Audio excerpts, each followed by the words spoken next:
Mine and metal workers unions, Numsa and the NUM, have accused the Eskom board of spreading lies. The two unions have rejected Eskom's 1.5% wage increase offer. They're instead demanding a 15% increase. Numsa and the NUM briefed the media about their discussions with the embattled power utility today. Our reporter Kylie Kumalo was at that briefing.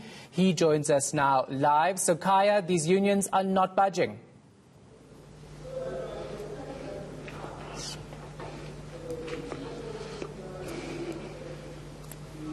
Well, absolutely not, Shahan. They're really steadfast in their demand for 15%. And of course, they do say that workers will not be the sacrificial lambs at Eskom. Eskom must make sure that what workers do need should be provided. But of course, Shahan, we'll just get cracking to our interview with Numsa's GS, Mr. Jim. So, sir, thank you so much indeed for your time. In terms of the current offer now that has been bandied about, 1.5 by Eskom, but you simply demand about 15%.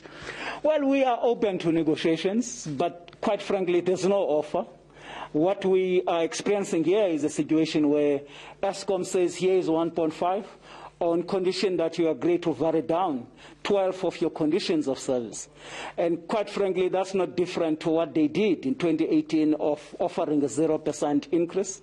And we reject this because we would have submitted to them a very detailed turnaround plan for Eskom, that it can be accepted that the primary coal must get about 17% increase, and they refuse to go and renegotiate the contract of IPPs that are very expensive, that Eskom continues to burn billions in diesel because they are failing to maintain, to deliver quality maintenance of power stations, and as a result they subject the whole country to load shedding. We're saying go and do quality maintenance. Stop burning diesel. If you do that, you'll be able to give workers the 15% that workers are putting on the table. Obviously, we are open to negotiations, but we need an offer on the table. I mean, we had the 3-year agreement. Eskom need to come to the party as to what are they really, what's their plan, what's their budget to settle this round of negotiations. If Eskom is an essential service, it means that Eskom workers, just like they have demonstrated that they can go and give Austerity and South 32 49% increase, why would workers not deserve any increase? And at the back of that, we're very firm that we reject this 1.5%. We're calling on workers to demonstrate and to mobilize on the street. And we're very clear that the leadership of government, two ministers, Minister Gwede Mandashe and Pravin Gordhan, and they can't be relaxing. The Deputy President, Eskom falls under his portfolio.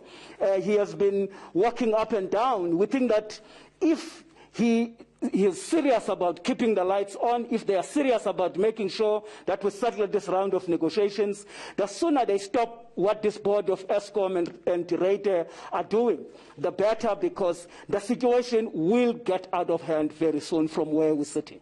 And just once again, GS, the issue around now the negotiations, I do believe you're going to have a round of talks. Are you quite cautiously optimistic that the parastatal will change its current stance? Look, I mean, we had a strategic planning session during the course of this week, I think 2 weeks ago, where we presented a detailed turnaround plan proposal, because for us, it's not just demands. It's also important to ensure that the future of Eskom is secured. We gave them a detailed list of proposals of how Eskom should be turned around. There are issues we obviously reject. We said no to the power ships that are being brought from Turkey. We don't agree with that. And from a comprehensive set of demands that we have put, that could be measures that the board can execute. That includes taking about 250 billion of the current debt and the 38 billion from municipalities into government books. That's a concrete suggestion that we have made. If you do that, Eskom balance sheet will improve.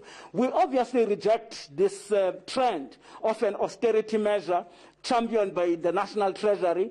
We think that this workers' increases across, for instance, we are in solidarity with public sector workers. We're very firm that those workers deserve their 7%, and we're calling on government to go back to the PSBC and make a meaningful offer for workers in the public service.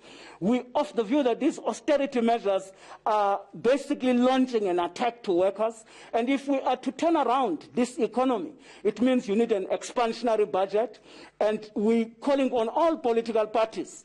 For instance, as Numsa, we launch a case in the Constitutional Court now to try and save our SOEs against this austerity.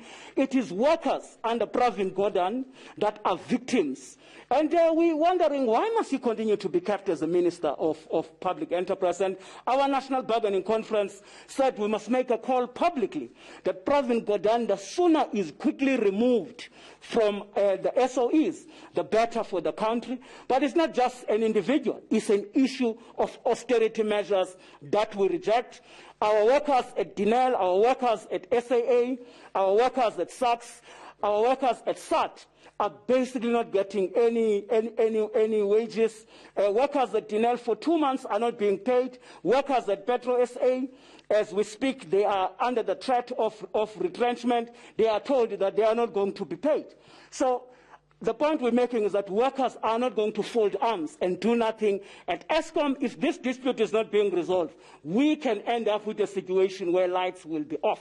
And just before I let you go, GS, obviously there has been an accusation that you have rejected outrightly around the fact that some of your members might be behind the sabotage in terms of electricity supply. But it was not even a difficult thing to reject, in that from 2019, 2020, December, the beginning of this year, this country has been actually experiencing load shedding, which is crippling the economy, which is destroying jobs, which is burning diesel at millions, a wastage which could be money that could be going to workers' increase to improve benefits and conditions. So you got a useless leadership at the level of Eskom under Director that has no clue how to maintain Eskom power stations so that we get rid of load shedding, so that we stop burning diesel. And the fundamental question is, what are we waiting for? Do you have a board that has no clue about how to run Eskom? You've got a GCE who has been failing consistently since he was him and Obenoza, since they were appointed in 2018. What is it? What is this chance that they continue to be given? For what? All right, GS, due to time, we're just going to leave it there. So it's a listing of issues, Shahan, facing Eskom, but also another issue that has come to the fore are allegations around corruption and just the use of the funds in terms of the coal supply, and also just for them when they do acquire the services of renewable energy.